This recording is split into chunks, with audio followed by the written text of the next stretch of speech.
Morning, guys. Welcome to this beautiful day in the sunshiny state of Florida. I had several of you ask me about my skincare routine, and there it was, to some fancy schmancy pants piano playing. Okay, I gotta be honest with you. I've tried to do this video. I'm going to attempt to address a question by one of my longtime subscribers, Sarah. K. Sarah is her screen name on YouTube. Okay, so she wants me to define a cheat. I don't know that I'm going to be able to accomplish this on this video. And what you need to understand is that when I did that video the other day, I was trying to grab onto my successes. I was trying to lift myself up and make myself feel good because I've been feeling stuck.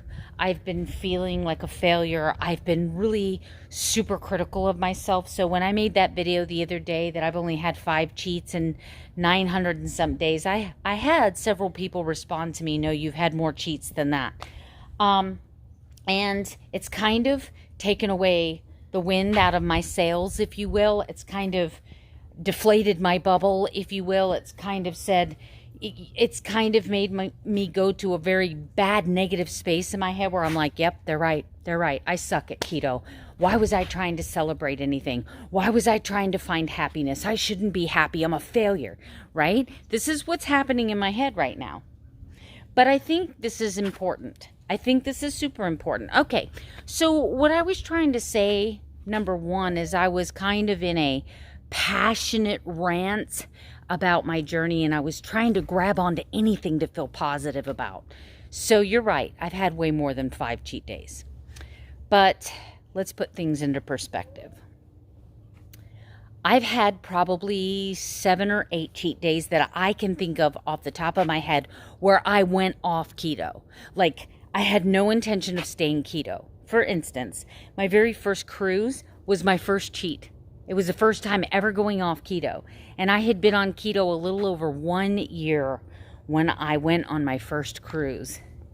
Out of my 3-day cruise, I cheated 2 days. 1 day went back to keto. The next time I went off keto was on my second cruise. The second cruise I ever went on was a 7-day cruise, and I can tell you that I cheated 3 days, and then 4 days I was keto. I think, if I'm remembering correctly, I only cheated 3 or 4 days.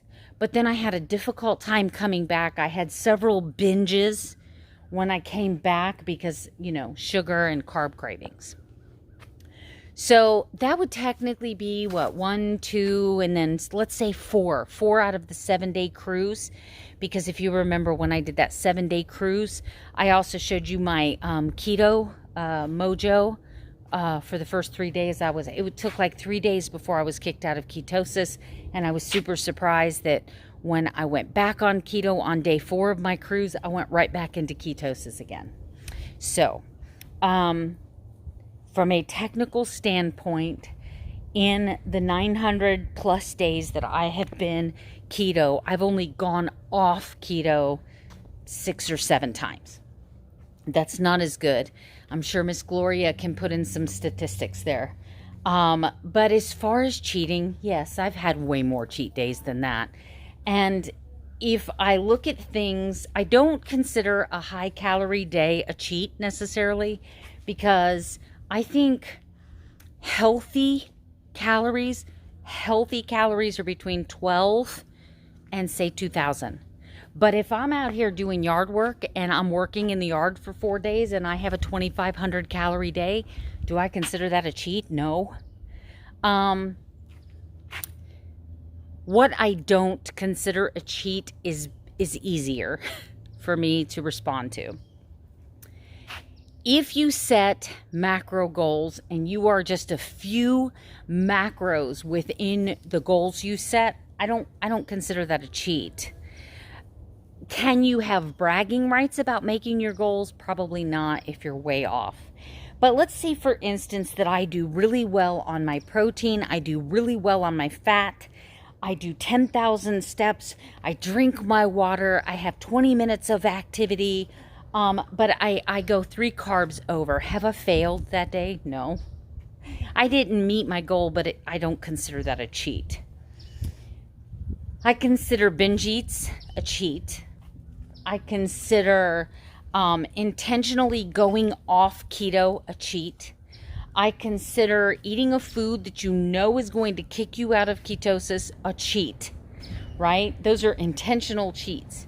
But I think that there's several circumstances that you could probably consider a cheat. So let's say that I had made my macros for the day, but I had enough left to have some sweets, and I went and bought a pint of ice cream with the intention of eating 1 serving, which is a 1/4 cup. But I ate the whole pint, right? I think there's a fine line between overdoing it and cheating. So I'm going to leave it at this. If not, I'm going to get inside my head and I'm going to destroy myself. I will destroy myself with this question. Sarah, this is a great question, but I'm going to leave it at this. I'm going to say that if you depart from your goals intentionally, with intention on a binge, if you depart from your goals by intentionally consuming a food that will kick you out of ketosis, if you depart from your goals intentionally eating something with the attitude that you don't give up, that's cheating. That's cheating.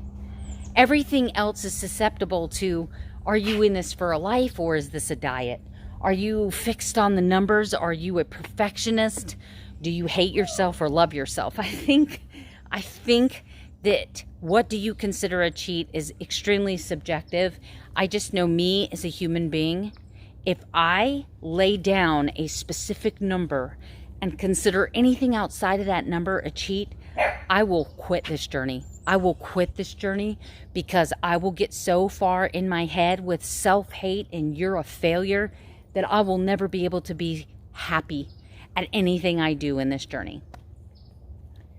Intentionally going off keto, intentionally having a binge with the intention of self-destruction, or going like crazy outside the norm, unplanned, I'll consider that a cheat. Everything else is life. Everything else is life. Hey guys, since that was such a big request, Sarah, I love you. I'm not mad that you asked that question. At some point or another, I was going to need to address that. It definitely gives me something to look at closely and maybe come up with a definition, because right now, honestly, this is the first time I've ever really give it deep thought, and I'm finding that the subject upsets me a lot, and I got to figure out why that's happening. All right, guys, so tomorrow starts our November challenge. I'll see you tomorrow with a weigh-in, with measurements, with our first exercise, which is going to be stretching. It's Stretch It Out Sunday. Stretch it out. So remember, you can email me in the email in this description of this video below if you want to join us, and I will email you back a sheet of, you know, what theme we're doing every day for the month, and a little extra place for you to put notes for yourself. So I'll see you tomorrow. I'll see you tomorrow with No Excuses November, and we're going to get our fitness on. You guys have a great day. See you tomorrow with another daily vlog. Good night. Sleep tight, and don't let the bed bugs bite.